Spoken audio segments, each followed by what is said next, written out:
Party में सबसे ज्यादा योगी जी किसी को पसंद करते हैं तो ओम प्रकाश राजभर को पसंद करते हैं।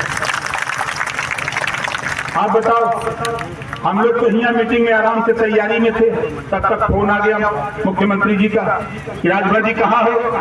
हम कहे बलिया तो हैं अभी रसड़ा में। कहें आप किसी भी कीमत पर 7 बजे तक लखनऊ आओ, आपसे कुछ बात करनी। क्योंकि कौन सी बात आ गई भाई, अब आप समझ सकते हो कि बात क्या है। ये महाराजा सुहेलदेव जी खिलवाड़ बात नहीं है, इनके विषय में आप जान लो। प्रधानमंत्री जी जब भगवान राम के शिलान्यास में आए थे, उस समय प्रधानमंत्री जी ने कहा कि जब तक भारत सुहेलदेव जी के विचारों का नहीं होगा तब तक भारत तरक्की के रास्ते पर नहीं जा सकता है। देश के प्रधानमंत्री जी ने कहा आज चले जाओ गाजीपुर, 2 सबूत मिलेगा।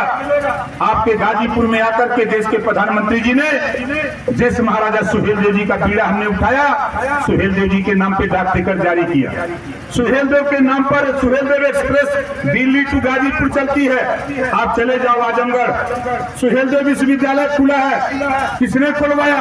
ना सपा ने, ना बसपा ने, ना कांग्रेस ने, किसी ने नहीं। अगर वो साहस हुआ तो भारतीय जनता पार्टी को एहसास करा दिया था कि ये ओम प्रकाश राजभर महाराजा सुहेलदेव जी का वंशज है। इस नाते उनके ऊपर भी कुछ काम होना चाहिए।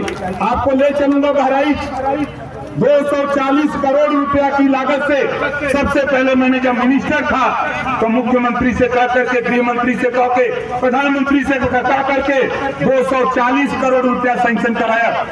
किसके लिए? जहां महाराजा सुहेलदेव जी लड़ाई हुई थी, जहां पैदा हुए थे, वहां चित्तौड़ा झील, वहां पार्क और महाराजा सुहेलदेव की मूर्ति बनवाने के लिए 240 करोड़ रुपया हमने सैंक्शन किया। उसके बाद हम सामाजिक न्याय समिति की रिपोर्ट, जो 27% आरक्षण का लाभ कुछ जातियां उठा रही हैं, उसको बंटवारे को लेकर के रिपोर्ट तैयार कराया। 7, 9, 11 में बंटवारा कराया, रिपोर्ट नहीं तैयार हुई, लागू नहीं करने की बात आई। प्रधानमंत्री ने कहा कि मैं रोहिणी आयोग का गठन कर दिया हूं, देश स्तर पे रिपोर्ट लागू होगी। 7, 9, 11 जो आप चाहते हो राष्ट्रीय स्तर पे लागू करूंगा। हमने कहा कि नहीं, जनता से मैंने वादा किया हूं प्रदेश में लागू कराने के लिए। जब देश में लागू करने की बात आप करेंगे तब आपके साथ खड़ा होऊंगा।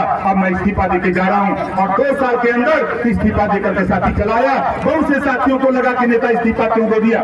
मुझे उसकी चिंता नहीं थी इस्तीफा देना, मुझे चिंता थी कि सामाजिक न्याय समिति की रिपोर्ट लागू होगी तो नाई का, गोड़ का, पाल का, प्रजापति का, बिंद का, केवट का, मल्ला का, राजभर का, चौहान का, दुल्हा का, दुनिया का, अंसारी का, साईं, गजी, फकीर का बेटा भी दरोगा, सिपाही, बाबू चपरासी, एसडीएम, तहसीलदार बनने का काम करेगा। इस बात को लेकर के हम चिंता करते रहते हैं साथी। इस नाते आपसे बार बार हम आपसे आगाह करते हैं कि ये लड़ाई, हमारे पत्रकार भाई पूछ रहे थे कि कहाँ सीटियां मिलत, सीटियां तो मिल गई, अब न समझ में आवे तो हम क्या करें। सीटियां तो मिल गई ना, पूर्वांचल का 28, उत्तर प्रदेश का 80, बिहार का 40। आप बताओ बिहार में जो पार्टी का आंदोलन चल रहा है, कुछ गर्मी बिहार में है कि नहीं? बिहार में आंदोलन तेज है कि नहीं है? जरा जोर से बोलो, तेज है ना? देखो हम